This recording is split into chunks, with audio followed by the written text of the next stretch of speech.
Hey everyone, welcome to the Higher Running Podcast, episode number 5. We're super excited, got an exciting new launch today we want to introduce, and something that's really empowering that will reach a lot of runners and help a lot of people. So today we are here with Joey Wilson and Jason Edwards, the founders of Tracer, which just launched this morning. Tracer is being described as a unique new endurance training system that delivers daily guidance from world class coaches. Joey and Jason are also experienced trail and ultra runners as well, both having recently completed the Bear 100. So you guys just launched Tracer this morning, a few hours ago. You have been working on this for a couple of years now. How are you feeling to get your product out into the world? Ooh, how are we feeling, Jason? I don't know. All kinds of stuff. It's kind of like, I guess, race morning maybe. Like you're excited, but you know you have a ton of work ahead of you. So it's like the beginning of the race. It's really easy to be psyched when you leave the starting line, right? But we definitely have like the work's just beginning, really, even as much as we've already put into it. So we got to get this thing out there. I don't know, Jason. What do you think? I would agree. A lot of excitement, trepidation, working through all the things that go wrong whenever you're uh, rolling out a new technology. Yeah, and we can't even imagine all the work. I know we started talking to you guys like about a year ago, and so much planning and preparation going into it on your part. You guys are real tech savvy, real innovators. So it's really excited. And as Tracer coaches, we've been honored to be a small part of Tracer, the launch coaches, and to learn a lot from you guys over the last year. We've also been very fortunate to kind of get a behind the scenes look at all that hard and thoughtful work that you've already put into it, and how to help us reach more runners in the community. It's really innovative. Yeah, make sure you guys celebrate a little bit today. You deserve it. Like we've seen a little bit of like how hard you work and like yeah, take that moment and like soak it in. Yeah, I know you guys have a lot of work ahead, but you guys should be really proud of what you've done and what you're doing for the running community. Yeah. So in your words, explain to us what Tracer is. I mean, the website's up. People could read about it. They could follow you on social media, Tracer_fitness on Instagram. So yeah, in your own words, what is Tracer? Well, yeah. First of all, just let me say we're really excited to have you guys and all of our coaches. I mean, we are celebrating, and it's really satisfying and fun to go watch world class pros like you guys and Corinne and Max King, Corinne Malcolm, and go on Instagram and see how excited everybody is to go announce that they're involved. And so we're really excited about the launch coaches and what we have coming up. But um, yeah, Jason, how do we best describe what Tracer is? I mean, it's definitely very unique. It's an AI based product. I think we should come out right out and say that. Although we try to minimize that because we don't want to like overload people with tech jargon and that kind of stuff. But um, we're trying to make coaching scalable to everybody, and so our platform is designed for a non technical person to be able to go in and create a training program that will be a true embodiment of their intelligence in a training sense. So, a coach goes in, they go through our processes, they use our software, and in the end, after some work, out pops a training program that actually helps somebody go through and know every single day what workout they should do. Jason, what did I miss there? Well, ultimately, what we're really trying to target here are those static training plans, right? Putting this power in the hands of users who, before they lacked the knowledge to be able to adapt their training to their schedule, to their feelings, to their lifestyle. Now they can have something, get immediate feedback to be able to know how they should be adjusting their training to get the most out of it. Awesome. So I think it's described on the website as a dynamic training plan. It's responding to athletes and users' input. So it's kind of, for us, we've had the time to put in one-on-one coaching, and we realized that that's kind of limited because, only so many people could afford, shelling out hundreds and hundreds of dollars a month for personalized one-on-one coaching. Sandy and I only have so much time between our own running and content creation to coach people, but this is kind of a way to be able to reach a much bigger audience, and it's all in the power of the technology. So I think Sandy had a question. Yeah, and I just want to add, like, I'm truly so excited to offer something other than our static training plans for people who don't afford coaching or like don't want to coach. It's so nice to offer like a step up where it feels more like both Sage and I are actually coaching people. And so we're just stoked that we can offer better services for people because, that's the main role of coach is like helping people reach their goals. And incredibly passionate about just really helping people. And so that fact we could do that for more people and in a better way is really exciting.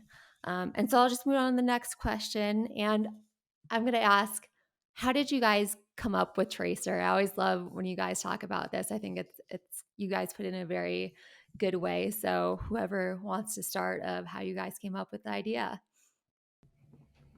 Yeah, well, yeah, go ahead, Jason. We got to know each other. Why don't you tell them the story about how we got to know each other? Yeah, well, both of us started running and we were part of a group, met each other, and we were kind of in the same place trying to figure out how to train. Like both of us were kind of struggling with overtraining and injuries and stuff like that. So we just started talking a lot on the trail, like, hey, how do I do this? And then we started talking about how it's like, oh, you're pretty technical, I'm pretty technical. There's got to be a way that we can do something with this. Yeah, I think it was back in maybe somewhere in the 2016 era. And from my perspective, when I got to know Jason, there's a group here in Utah. We live near Salt Lake City, just north of Salt Lake City, and there's an awesome group that does a lot of 100 milers. They do them every year, and we're both part of this group. And so we got to know each other, and I asked him what he did for a living. He said software, and of course my ears perked up, and we started talking. And but then there was this one time I still remember. We were going up this long. It was a long run on Saturday morning, and Jason and I were hanging back from the group because we were trying to keep our heart rates low. And the reason that we were doing that, Jason was a bit ahead of me on this, but I had tried to run this race in Salt Lake. It's called the Wasatch Steeplechase, and I was doing it every year. And I just kept getting, I kept putting more and more effort into my running and getting worse. Like I had nothing to show for for the energy I was putting into my training. And I came home one day after the race, and my dad was like, how did the race go? And I was like, it was terrible. Like right from the gate, I felt like I was just revved up at like max heart rate. And I just had to hold it the whole, 3 hours and 20 minutes that it took me. And I came in just so blown out. And he just looked at me. He's like, you're overtraining. And he didn't even really know what that meant, but he's a pretty good runner from back in the day. He ran like a sub 3 marathon at some point. And he said, yeah, I used to talk to pro runners, and I even had coaches, and they told me you need to go easy basically every day except for maybe one day a week. This is what my dad said. And at that point I just kind of was like, what I'm doing is not working, so I guess I'll give that a try. So I started doing that right about the time that Jason and I were going. Like I had done that for a little bit of time, and then Jason was started learning that too. And so we're both going up this trail talking about it. And I think we compared results with each other for a year or so, and then later we started building software. And when we first started Tracer, we kind of like we didn't really know what exactly was the real essence of what was going to deliver true value. Like you can build a product, right? But then you got to ask yourself, like, why are we building this, right? And who needs it, and why do they care, and all of that. And we in the first little bit, it was kind of like, why doesn't Strava just do this? Like, can't we just use Strava to have a training log? And so Jason was kind of like pushing for, at the time he was getting coached. And so he kind of was like on the perspective of wanting to make coaching easier to get through his coach, through his personal one-on-one coach. And I was kind of in like data science mode. Like, how do we use the data to answer the question of whether your training's even working in the first place? Like, that's kind of where my head was at. And then one day we're just kind of like, but what is it? And we hadn't even formed the company. We had just written all this software and played around with these different things. And one day we had this overlap of those two ideas where we're like, oh, wait a second. Why don't we take the data that the coaches are giving and create an AI module? And I had been working as a consultant on another project that was heavily AI based. And so those two worlds just kind of overlapped. And almost instantly, we both were like nodding our heads saying, yeah, like that is the thing that has a true purpose and a true value. And we've said all along, like, we have no interest in building a gimmick. Like, we don't want to just go make money because we tell everybody it's awesome and it's really not. And so then the question became like, can we even build that in a way that will truly help somebody prepare, but just like just like the real coaches would. And so then it became a technical challenge, and away we went. Jason, do you have anything to add, or it sums it up pretty well? Well, that sums it up pretty well. I might just add, part of the idea when we realized, no, this was the idea, is that realization that, this was a benefit for kind of everybody, right? Athletes would be able to get access to knowledge that they didn't have before, and coaches would be able to provide that knowledge to more people without necessarily having to use more effort. From my like limited knowledge of other AI or coaching or running programs that use AI, they're just not that great because they're not really using a bunch of like feedback from coaches. And so I really think that's like the genius of your idea, to bring in established coaches that are already like well respected in the industry. Obviously, I'm a little biased here, but to use that for your AI. And I think, as Jason said in a conversation we had, like, AI is the tool, not the coach. And that's really what I get from Tracer too. And Sage and I have been incredibly impressed with how it works. So if we haven't been clear on this, um, basically if someone misses a run, and like the work or the training program has to change, it's what Sage and I would recommend. So you're getting all of mine and Sage's recommendations as you go throughout your training. And yeah, that's pretty amazing, and the first of its kind that I know of.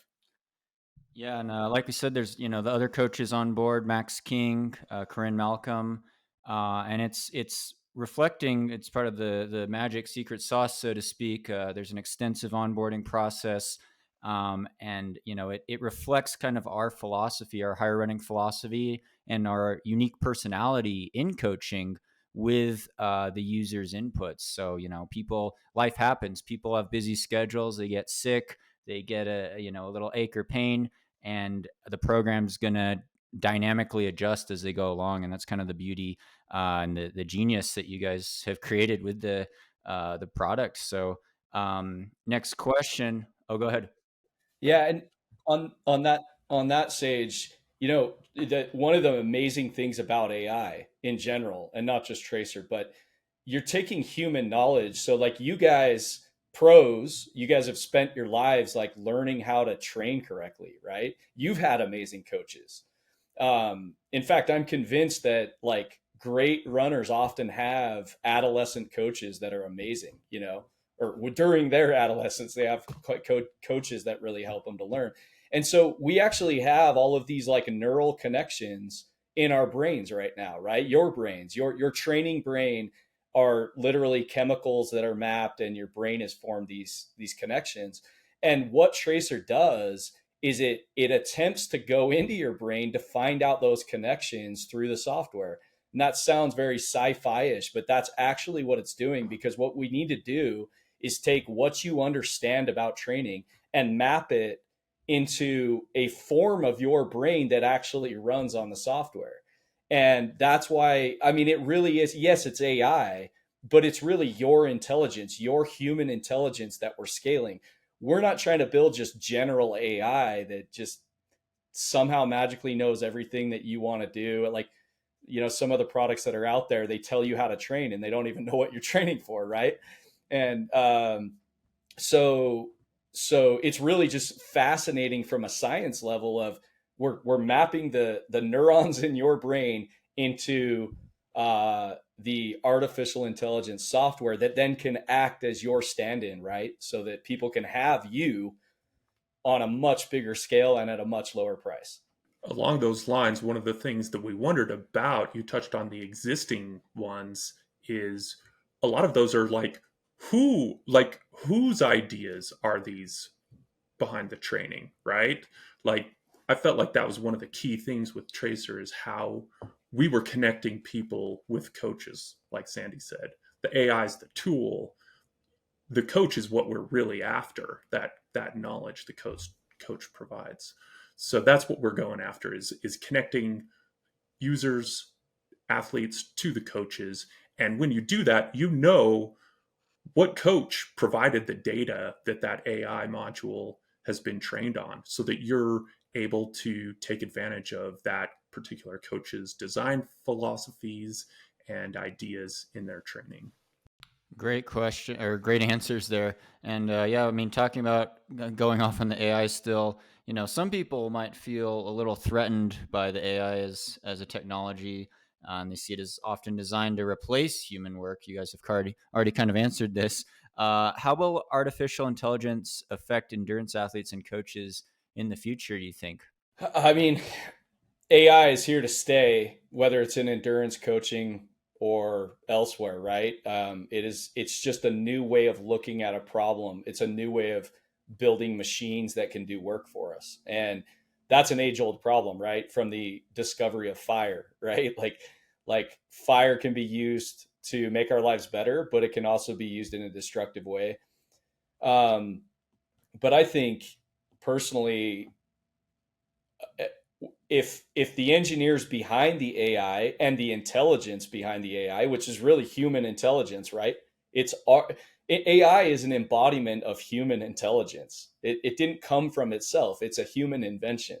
And so it is under our control. If we tell it to do good things, then it does good things. And I think that can only help us as long as people are open to the idea of creative destruction, right? Like whenever you create something new, something has to change, because the old way just, I mean, there's a reason that we listen to our music on our phones rather than getting out our cassette Walkman, like I had when I was a kid.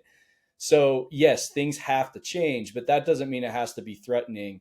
And I think, look, the coaches are the ones who understand, and the AI can only help them to scale that in this case. And I also think AI will be able to be used in a data sense to help us discover what training methods might work best for certain people. Like there's so many sophisticated, variables that go on in a human body. And if the AI can help us unravel that, like a chess game, right? Like, oh, this piece needs to go here, and then this one can do this. There's a lot of that going on in our bodies when we train. And so if the data mining and the analytics of the data can help us to get there, well, that's great, because now we're going to be faster, stronger runners, because we understand the human body. And not only for running, but I really believe endurance sports like ultra marathons, we're pushing the limits so hard on our health that we're actually a test case for the general human population. Like the discovery of like what happens when your sodium gets really low. Like we put ourselves in that situation so often that doctors have to learn, like, oh wow, this person has really low sodium, we need to learn how to bring that back up. And people used to die, and now, even when you're not a runner and you run into a situation like that, the general healthcare and understanding of the human body has gotten better and better because of people who go do crazy stuff like really long running. And so I think there's just a huge amount of opportunity that comes from the data, but it's a human invention. So to add more to this specific topic, um, you know, I love my one-on-one coaching, and I have a lot of friends who do one-on-one coaching, and we're certainly not looking to put anyone out of business. And I think that's really important to note. So I want to talk about, where will human coaches always be needed, and what can humans still do significantly better than AI? Human coaches will always be able to understand nuance and all the human stuff that goes on beyond just training, right? I'm sure you guys know, like, when it comes to coaching an athlete, it's more than just, oh, here's the recommendation you should be doing, right? There's like, being able to empathize with what's going on in the rest of that human's life. All the nuance, if you're sitting there talking to someone and they're kind of talking around a problem, but they haven't necessarily realized it, and you could be like, oh wait, it looks like you're talking about this. Have you had problems with X or Y? That might indicate this other problem that you should get checked out. So yeah, we're not out to replace human coaching. I mean, decades from now, could AI be to that level? Possibly. Who knows? But, at least for the foreseeable future, AI is a long ways from being able to capture that sort of, like I said, nuance and like really the human side of coaching. Yeah, and I would add, like, you can go right now on Chat GPT or one of these, they're called large language models. Like Google has, it's called Bard. You can go to like bard.google.com or like Chat GPT, and you can tell it to act like an endurance coach. And you can sit there and talk to it. You can say, hey, I'm running a 100 miler and I don't feel very good today because I did strength work yesterday and my legs or my muscles are really sore. What should I do, coach? And guess what? It'll act like you're talking to somebody, and it'll sound pretty good. The problem is that these large language models struggle with true domain expertise. They're just like a statistical regurgitation of all of what's out on the web, right? And so until it gets dialed down to, say, content that you guys have written, or like curated content that you can really trust, then the answers that come out of it are just going to be, what did it find out there on the web?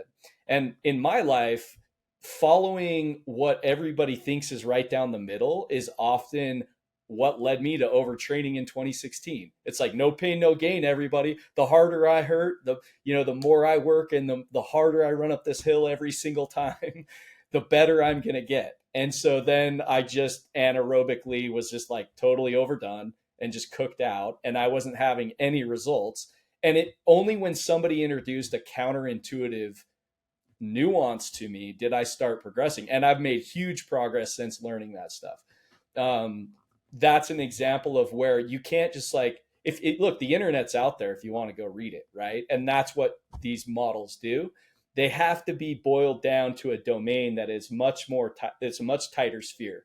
And only then can you expect to get quality results. So then you got to ask your question, well, who do you trust? And then to your point, this is why Tracer exists in the way. Nobody wants Tracer, okay? What they want is access to the coach. Nobody wants AI. Nobody cares if they're using an AI product. I don't, and I'm like a total geek engineer, right? And I don't care if I'm using an AI product. What I want is correct training advice. So then we have to say, well, who's going to curate that for me? Who do I trust? Well, do I trust Sage and Sandi to give me good advice? If the answer is yes, then sweet, Tracer can map that for me. But it really comes down to, who do you trust and what data are you actually going to trust?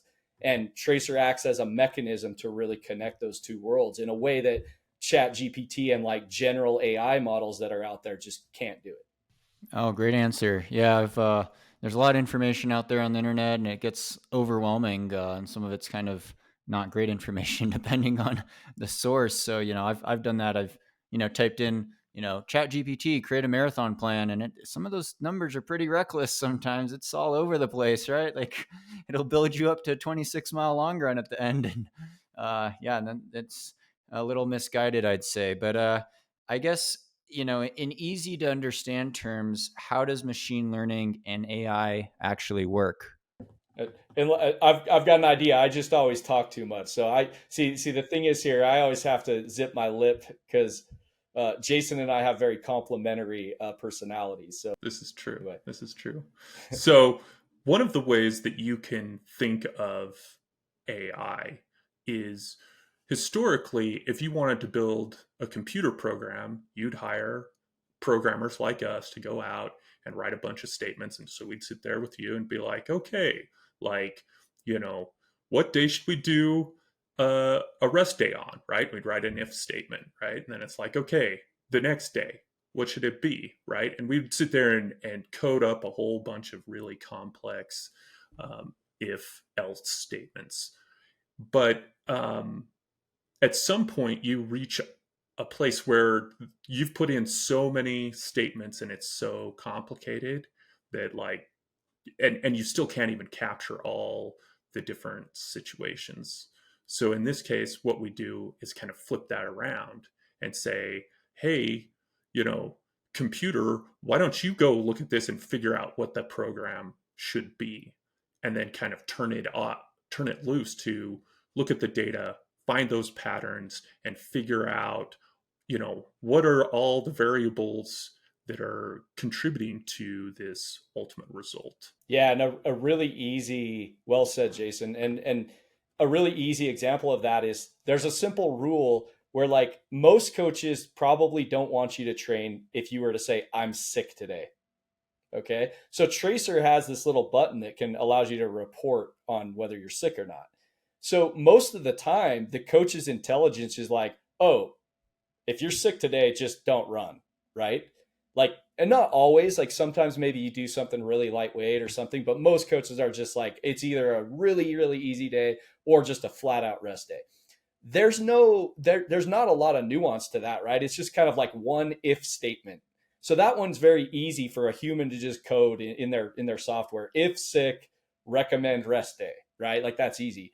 But what about when it's like, well, I wanted you to do your workout, but you didn't do it yesterday. And then today you did a rest day, but tomorrow you have a availability for a long run. Pretty soon, it's like the amount of ifs that you have to have there just go crazy, like Jason's saying.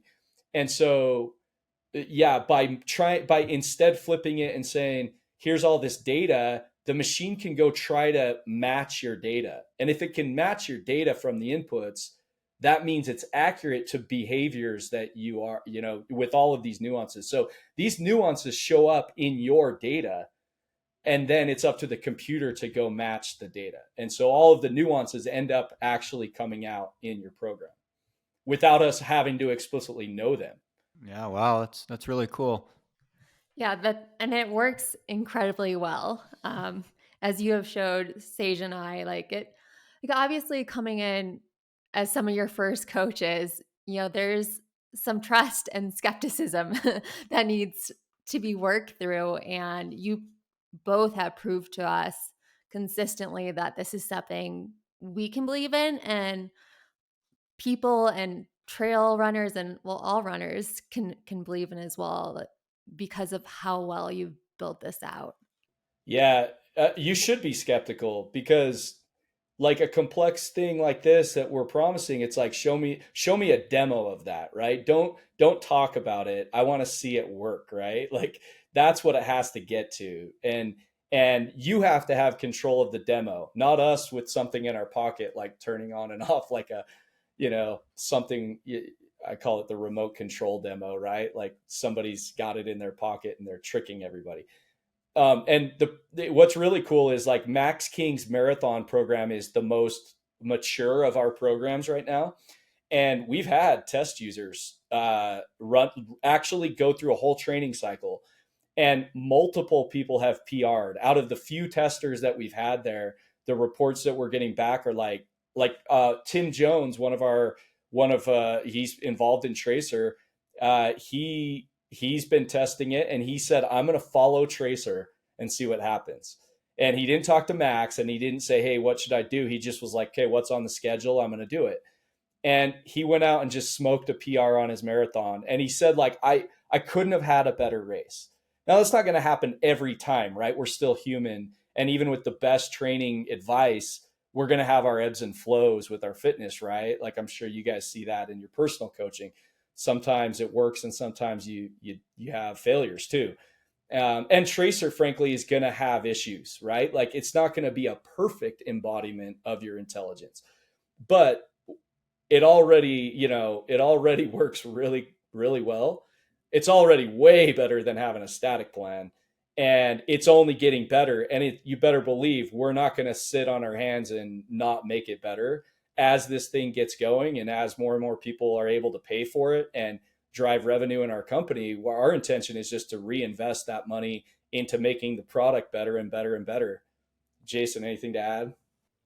No, just we've come a long ways considering there's just been the two of us building all this. It's been a Herculean effort to get that, and we have lots of ideas of what we can do with this, but we're limited on time and resources. So Now that I think about it, that's amazing. It was just been you two to build this advanced of a product. Like that's really cool. And you guys do work incredibly well together. You're right. You guys honestly make the perfect team and complement each other very well. So moving on, what are some of the exciting current or future uses of AI in trail running and endurance sports? Well, there's obviously some AI stuff out there already.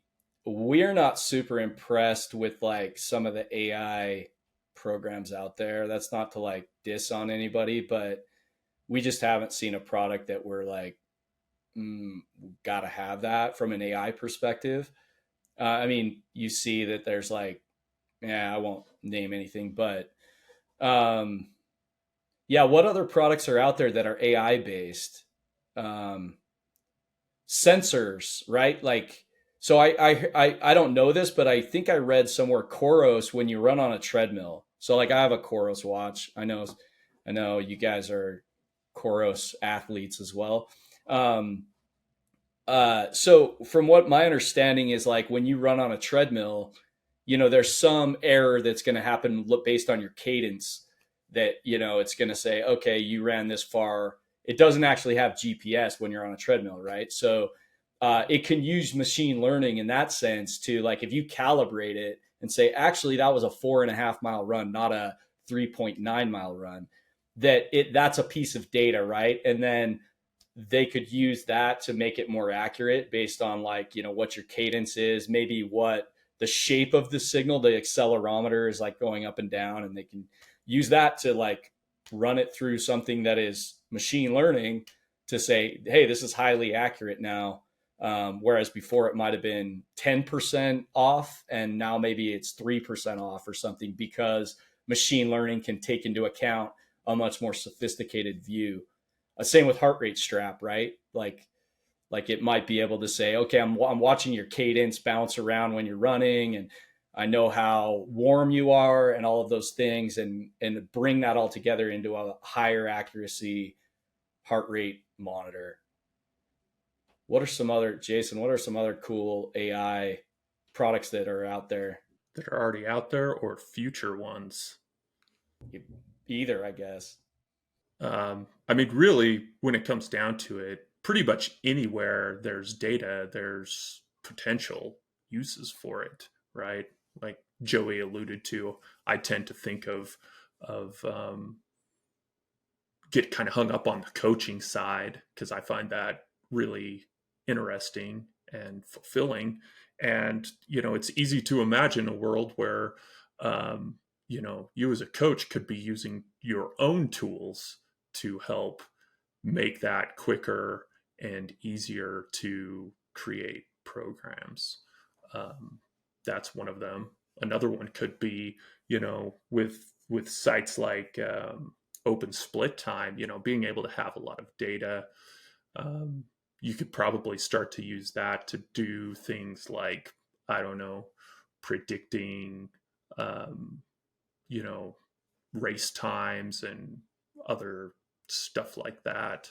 Yeah, I was thinking when Joey's talking about, chorus and the heart rate data, treadmill data, is like I was just thinking of like the algorithms on that, because like you could smooth out some things. You could look at, general averages. It's like, well, this is usually what your heart rate is on this day, but maybe, what's the margin of error if you're getting tired or getting sick, maybe, and predicting something like that, or like grade adjusted pace has always been big on Strava. If you're running up a mountain at this altitude, and I obviously might not be able to tell how technical the trail is, but it knows if you're up at 11,000 feet, topping out on Hidden Peak at Snowbird during Speed Goat 50K, it's gonna maybe recognize how hard you might be working relative to someone running flat sea level up a similar slope or gradient. Yeah, I used to watch your split stage on Speed Goat, and I would see that like your first mile was like 7 minutes or something, and like that's an insane pace, right? And your watch has no idea,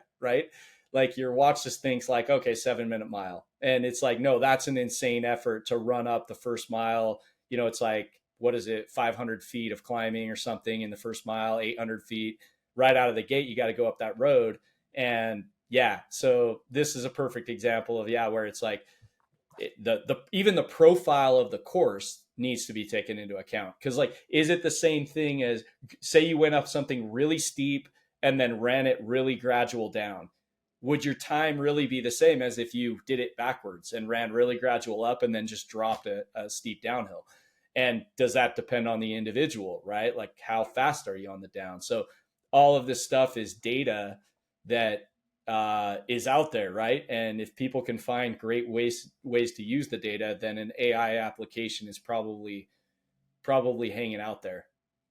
So I just thought of two questions. One is for Joey and Jason, but if Sage doesn't mind, can I throw a question at you? So I don't want to say this the wrong way, but you're kind of a skeptical person. What made you trust Tracer? I mean, well, getting to know Joey and Jason. I mean, these guys have been on the ultra trail running scene. They know what it's like to be in the arena as athletes, and then just seeing how tech savvy they are in creating something really special, a really special product, and getting my hands in there, of course, then too, and seeing how the magic of Tracer shows off our higher running coaching and personality. I think that was probably a big selling point. Our program is going to be different from Max King's programs, that are going to be different from Corinne Malcolm's programs. And just seeing that difference and seeing it being able to reflect that, and a way for us, our motto at Higher Running is athlete empowerment. So part of that's, trying to be able to reach more and more people. And it was really a great solution to that goal. So, but mainly getting to know Joey and Jason a lot better over all our meetings over the past year. So, great guys. Appreciate it. Yeah, thanks guys. Thanks. Hey, and by the way, like, we stand for our brand. Like, we want people to look at the Tracer logo and be like, that is a product that makes my life better. Yeah. Like, that's what we're shooting for, right? If anybody ever feels like a product's a gimmick, or it's like doesn't work the way they want, all you got to do is call us up, right? Like, we have no interest in like doing anything other than like, I'm so glad I paid Tracer for that program, because that really did help me and it made my life better. If we can't do that, we failed the goal. Like, our target is to really have, and we'll say it publicly, like, hold us to that accountability, because we're trying to build a really excellent product that is only taking form in its like very early stages right now, right? Like, even what we've got now is awesome, but it's only the beginning, right? And um we just we have so much room to grow, so many more things to build too. Like, we have ideas on other products that we want to build, and we got to get there. and we got to get there financially, right? Because we got to have a company that sustains itself so that we can reinvest. And so, yeah, we got a lot of work to do, but we appreciate it. And I'll just add in, that's what you just said is kind of what sold me, is that you both put people first. And that's always been my motto for anything I do, is to make sure people are being taken care of. And that might mean like having to put other things aside at first, but really like prioritize your customer. Yeah. And so if anyone is still like interested but a little skeptical, is there anything you'd want them to know other than what you've already said?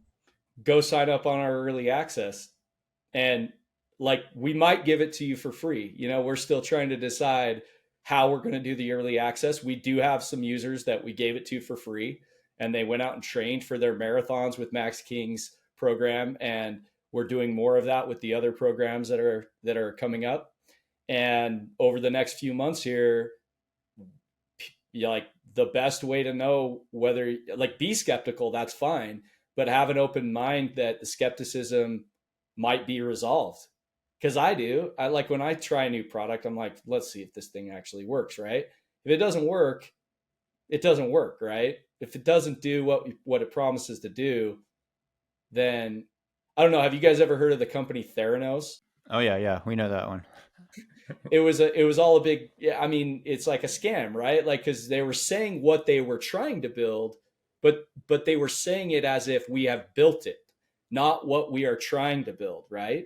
And in our case, it's like, you don't have to believe us, because by the time we're saying there's a price tag on it, uh I mean, we'll just give you a money back guarantee or something, right? Like, try it for a couple weeks, and if you think the thing's bogus, call us back and we'll give you your money back, because we already know that it's working. And so, but we do want to release it in a smart way so that we don't um, like, exceed our pace in a stupid way where we get in over our heads and then disappoint a lot of people if we need to fix something, because there are going to be things that we need to fix.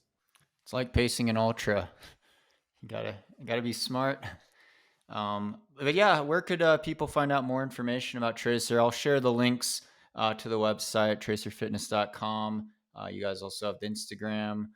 Yeah, where do you want to direct people?